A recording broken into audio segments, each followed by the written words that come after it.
Way back in the day, in my early 20s, I had an acquaintance who was always discovering a new passion and new identity.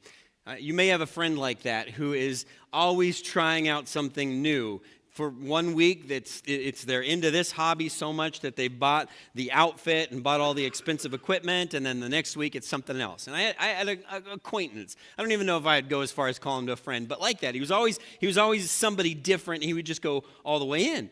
One time I stopped to see him, and he was wearing a three-piece suit. He's about my age, wearing like this three-piece suit. And then I saw him again, and it's like a Tuesday. He's also super dressed up. This is not like, he's not going to a job interview. He's not coming from a funeral. And I remember asking him, and this memory is just kind of seared in how he answered my question. I said, what is up with the suit? What's going on? And he gestured like this, and this is why it's just this memory. He just goes, "This is who I am now." And I have this memory of, this is who I am now. Just that's who he was. He no longer wears three-piece suits. He's somebody else now, I guess. But I think he was actually in search of an identity. And I think a lot of us can relate to that, especially at certain times in our lives where we're like redefining a little bit about who we are. In fact, the other day, Kareen asked me a question. It couldn't have been more than a week or two ago. She asked me a question. We were eating dinner. It was like eating tacos or something like that. And she goes, "How do you think about yourself?"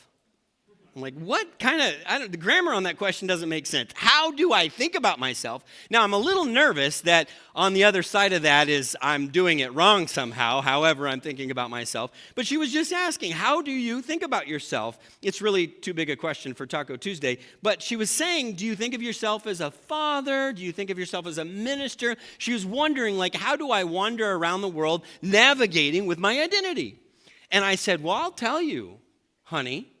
First and foremost, above anything else, I think of myself as Kareen's husband. I think all of us have stuff like that. We're different scenarios. We're kind of navigating with a little bit of a different identity. But identity is one of those things. And honestly, when she asked me, I didn't have this easy, articulate answer. Because it's one of those things that's incredibly profound, but we don't always have this easy answer to, or maybe the answer's different depending on the situation or circumstance we find ourselves in. But identity is like a compass. It does give us guidance. It does give us direction. It's how we orient ourselves into the world. Some kids, from a very early age, they know they're going to be this very specific thing. Like most of us were wandering around, I'm going to be an astronaut. I'm going to be a race car driver. And some kids were like, I will be a marine biologist. And they knew it. And they navigated the world that way, and they took those classes, and they went to the right colleges, and they knew exactly who they were going to be. They had it figured out. Some project their identity with how they dress or what they post online, or bumper stickers is the one that always gets me. When this is the hard part about this, because you're saying, this is the first thing I want a stranger to know about me.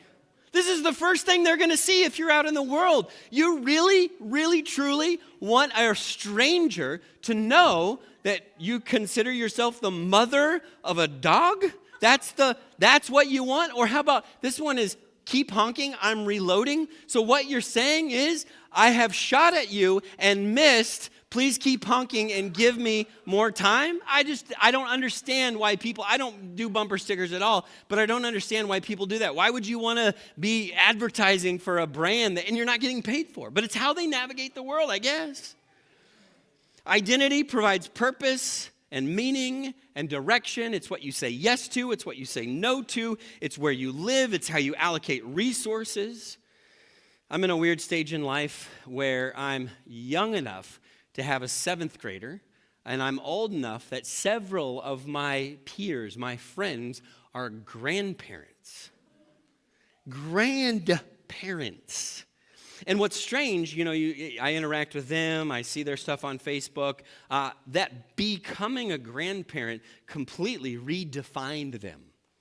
This is all they care about now, is their grandchildren. These people, the ones I'm thinking of, like their grandchildren more than they like their children. And I don't know if that's just a thing. Is that a thing that happens when you become a grandparent? But it's their identity. Their entire lives have been reoriented around these little human beings. And you can just, none of them have said this, but you can just imagine, like, hey, what's with all the grandparent posts? And you can just see them saying, this is who I am now, right? This is my identity. This is who I am. Identity is a key feature in the Gospel of John, and we're in our Closer to Jesus series, and we've been navigating through this for 4 months. We've been spending about a month in each Gospel, and today we're turning the page out of the Gospel of Luke into the Gospel of John, and I got to tell you, it is awesome, and one of my goals today is that you walk away here with an intense desire to dig into the Gospel of John, because I think it's incredible and beautiful. Not that this diminishes any of the other Gospels, but there's something special about this. John, the apostle, probably wrote the book. Now, none of the Gospels have, none of the first 4 books of the Bible, anywhere do they sign their name, and John is no exception. But all of John's friends back in the day were like, yeah, John wrote it. But there's this other interesting clue about John in the Gospel of John, because he never says, hey, by the way, John, wrote this. These are my thoughts. This is my take on Jesus' story. But there's this one other little interesting clue, and it's kind of right in the middle of the book of John, John 13:23. You'll see it actually about 5 different times, but John 13:23 is where the first time you see it. He goes, one of the apostles, the disciple whom Jesus loved. Have you seen this before? Yeah. It's again in John 19:26 when Jesus saw his mother and the disciple whom Jesus loved standing nearby. It goes on, John 22, John 21:7, John 21:20. All of these verses it's just this person describing themselves as the disciple whom Jesus loved. They don't say, can you imagine that? They don't say John, Thaddeus, Bartholomew. They describe themselves as the disciple whom Jesus loved. And I think this is fascinating, and I just need you to sit with this just for a second as we get started on the idea of identity. That John experienced something so profound that he changed how he navigated the world. In other words, he had been John, he had been a fisherman, he had been the son of Zebedee, but now he was the disciple whom Jesus loved. This marked him and marked how he navigated the world. So when he wrote, he just described himself, I'm the guy that Jesus loved. What was that experience like? What must have that been like? What would it take for that to be your sense of identity in the world? That you are the person who Jesus loves. That's unbelievable. Whatever John experienced, it reshaped his entire identity. And John would say, this is who I am now. I am the disciple who Jesus loved. This is who I am now. We'll come to that verse in here in just a second, but just hold on.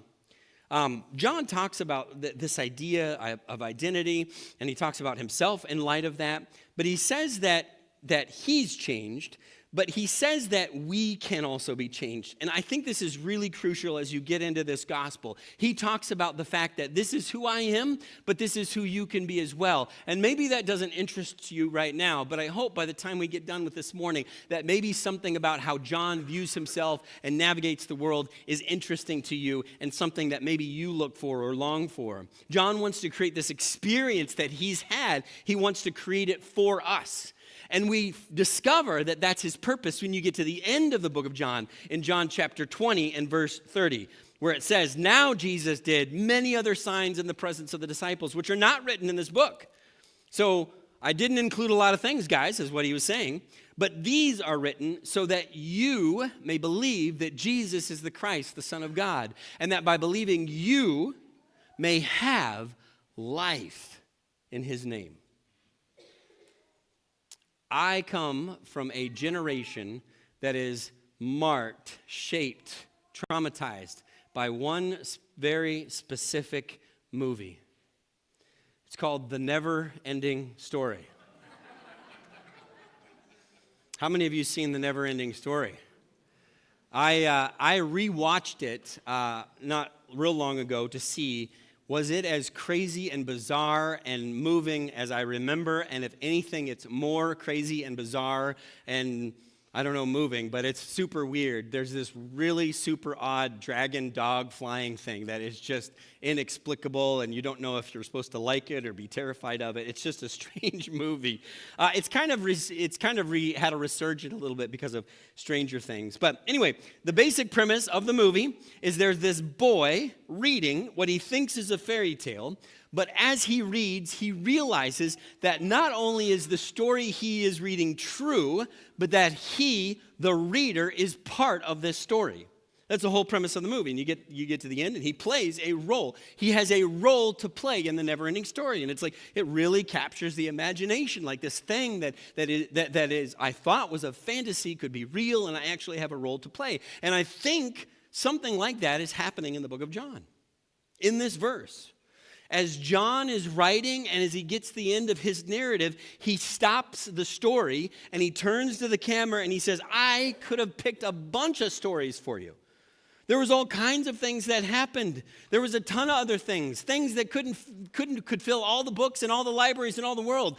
But I selected these stories, these specific stories, because I want you to believe that Jesus is the Christ. And you're reading that and you're like, wait, is he talking to me? Yes. He's reaching through millennia and he's talking to us. He wants us to believe. We're Bastion in the never-ending story. Like, wait a second, I think this book is about me. I think it references me. I think I have a role to play in this story. And he wants us to believe and form a belief that will lead to life. That's kind of magical. It's kind of magical that you're reading a story that was composed with the intention that it transform your identity. It's pretty wild. That's the intention. So I know I'm intrigued. John was changed. John says I can be changed. So what's the program? Where do I start, John? I'm ready. I want the full experience, John. What do I do? And I think just like Julie Andrews sang in Sound of Music, the beginning is a very good place to start. So jump back to the beginning of John, if you would. John chapter 1, verse 1. John chapter 1, verse 1. In the beginning was the Word, and the Word was with God, and the Word was God. You could spend months with that verse sitting there contemplating, what is he trying to communicate? That is intense. That is big. You can read that and you're like, okay, John is different. And it is. It's poetic and intricate and sophisticated. I guess I don't know if this is true anymore, but I was, when I was a kid, I was a big fan of comic books. Now, I know that's like, duh. Who doesn't love comic books, right? I don't know. Maybe you don't. But I loved comic books. Like, so much so that I would, save up my carefully earned money. I would walk miles to the comic book store. This was back before you had phones to navigate, so I'd have to look in the white pages and get the address and get an atlas out, and then I'd have to get myself to the comic book store. I loved it. And so these are actually from the collection. I have a box at home, but I didn't want to bring the whole thing. But these are from the collection of comics that I would go through and I would carefully select, like, I like that one, I want that one. And it wasn't just that I like the story or I like this character. Like for example, Spider-Man. Who doesn't love Spider-Man, right? Spider-Man is great. We've had about 300 Spider-Man movies in the last couple years. It's great. Who doesn't love Spider-Man? But I loved comic books so much that I could literally tell you which artist drew which Spider-Man. I know that to this day. If you'd go back one, I know that to this day. I can tell you the names of the artists of both of these. I recognize their styles. I recognize the writers, the colorists, the letterers. I was into comic books. I loved them. And I saved a bunch of them because I thought maybe someday they'll be worth $1 billion, and so far, no go. I take them out every couple of years, and I'm like looking them up, and it's like, I think they're worth less now than when I bought them somehow. But still, I have them, and maybe someday I'll be a millionaire because I saved these comics. I know, a lot of you know the difference between Spider-Man and Amazing Spider-Man and Incredible Spider-Man. You know that? Blank stares. Okay, yeah, see, I'm telling you, I was into comic books. And I think one of the reasons I was so into it, and by the way, if you care, the Spider-Man over here was drawn by Eric Larson, and the Spider-Man over there was drawn by Todd McFarlane, and that's I know that. I know that to this day, even though I haven't bought comic books for probably 30 years. The reason I think I'm so into comic books, is because they're simple, right? Every little square gets its own action, its own box for everything's contained, and it's all very straightforward. The bad guys are clearly bad. They have names that make them, okay, this guy's evil. He's a villain. The good guys are clearly good. And you beat the bad guys by beating up the good guys. It just all makes sense. It all is understandable, and I like it for that purpose. I think that's why.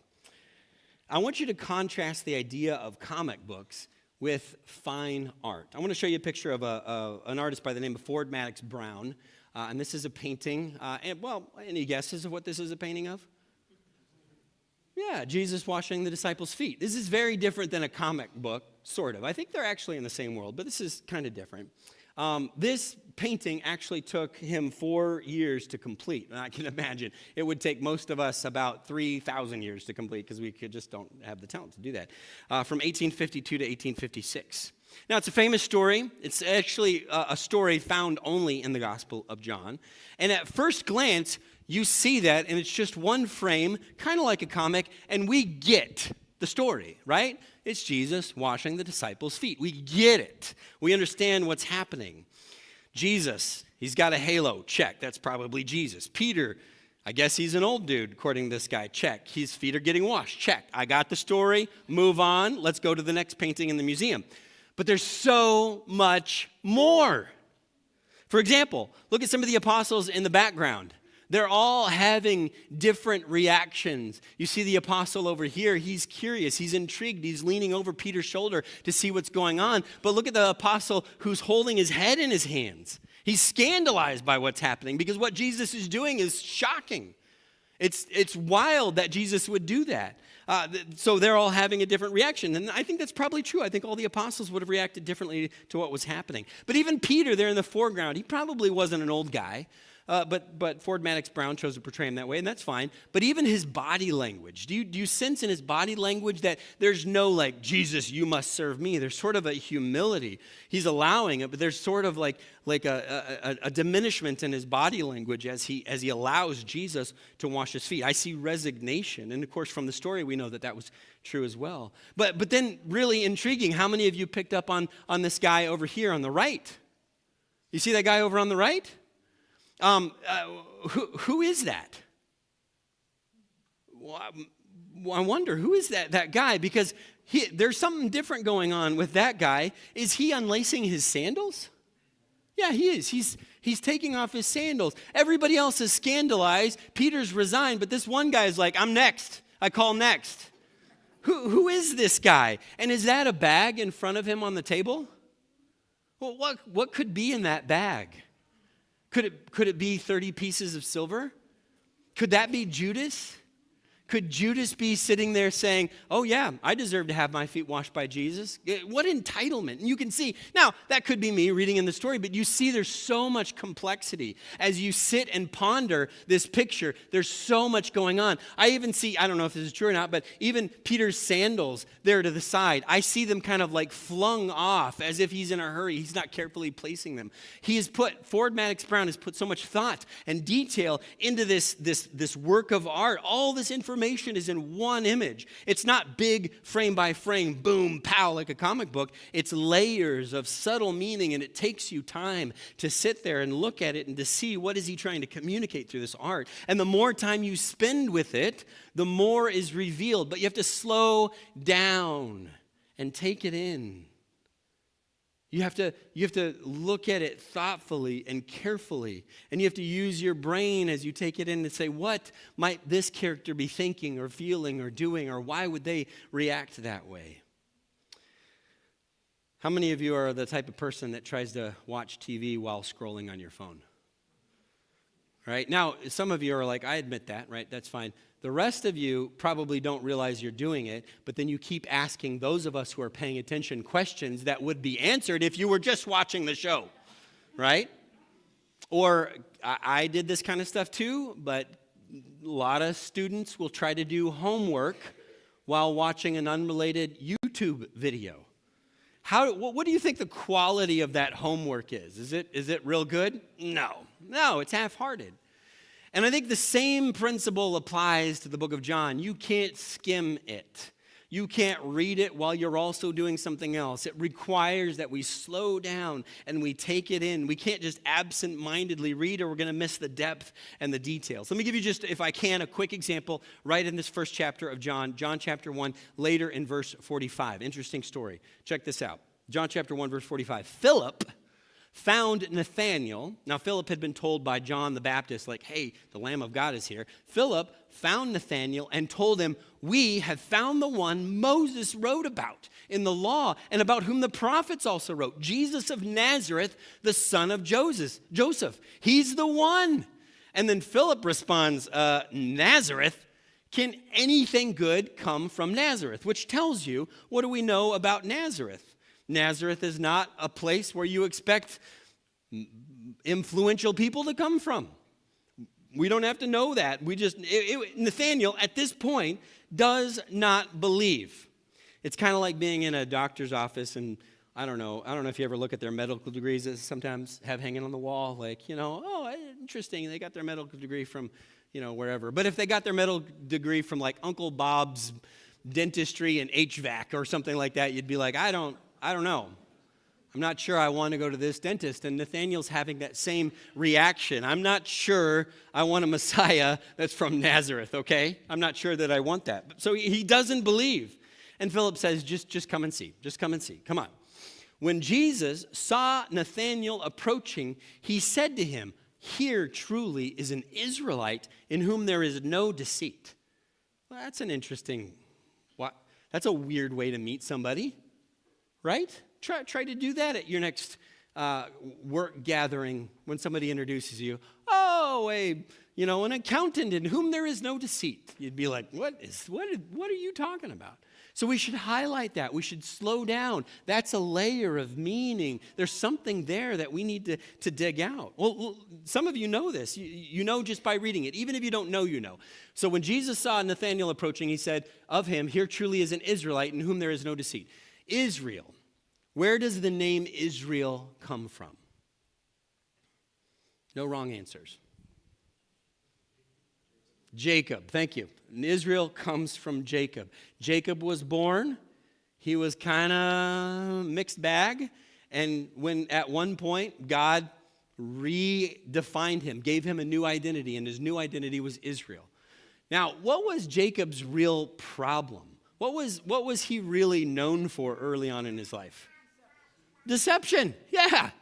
So interesting. Okay, so there's something going on here with Hebrew history. There's something happening here. Of course, we know that Jacob manipulated his dad and his brother. There was a lot of family drama going on. Zephaniah, I know we all read Zephaniah quite a bit, but there's this little prophecy in Zephaniah where God says, someday I'm looking for a new Israel. I'm looking for a new people that are pure and good, and there is no deceit. Someday I'm looking for that. And Jesus meets Nathanael, and Jesus says, oh, I think you're the kind of Israelite that God is looking to establish his new kingdom with.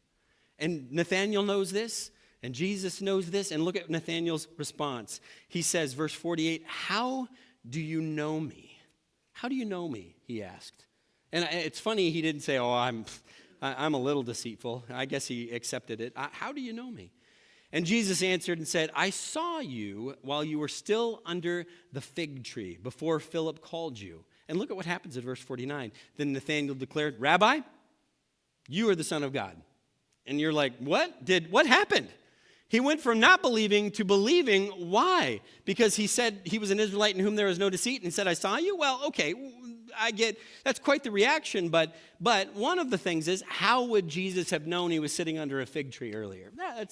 I can see that being somewhat persuasive. You would be weirded out if this morning I looked at you and I said, oh, I know what you had for breakfast, right? You'd be, oh, that's a little weird, but maybe somebody told them or texted them, maybe.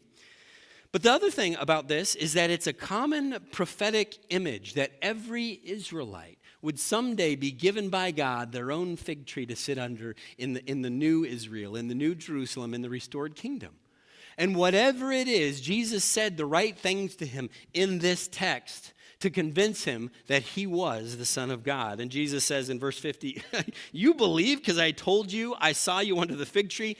You're going to see greater things than that. If you think that's cool, I'm about to blow your socks off. But Nathanael went from skeptical to believer real quick. And my guess is he was a thinker. And he knew that the subtleties of what Jesus was saying. And you get that with every single story, the water to wine story, the woman at the well story, the clearing of the temple story, or just follow. By the way, if you want to do this, this is a good way to do it. Just read through the book of John, and every time you see the word water, or every time you see the word light, or every time you see the word darkness or bread, underline it and find the common thread that John is unspooling throughout the text. That's pretty, it's interesting, but I want that Nathanael experience. I want to go from skeptical to convinced. I want to believe. I want to believe. And maybe some of you are here like, maybe I'm on the fence, but I'm someone who wants to believe, and I get the impression that Nathanael was too. And so when Jesus gave him enough evidence, he didn't need a lot. He just needed enough to get him over. Once he got that, he was ready to go. I want to believe. I'm like that. I do a fair bit, it seems like it's been increasing more and more, but a fair bit of premarital counseling when people get married. And in fact, the state of Minnesota has this program where if you do 12 hours of it, you can get a discount on your marriage license, which is nice. But so I do a lot of talking with couples. And one of the very first questions I always like to ask a couple is, when did you know? When did you know that this was the guy, this was the gal? Now, I'm not asking when were you attracted to this person or when did you first meet. I'm asking when did you know that this was the one? And if they say, I'm still on the fence, then the counseling takes a different tone for sure. But never, ever once, never once has anyone said to me, well, I came into the interaction with a list of requirements and they met all my specifications of height and weight and background, and I decided that was the person I was going to spend the rest of my life with. It's never like that. It's always this random moment. They were having dinner or they were sitting on the couch watching TV, and it dawned on them. It dawned on them. They realized. It was never like, oh, I'm waiting for them to check all the boxes, and oh, okay, your parents have healthy retirement, check. Okay, great, that's it. It's always like it was a realization, and they realized I actually don't want to go do anything else but spend my time, my life with this person. I think there's something similar happening with belief.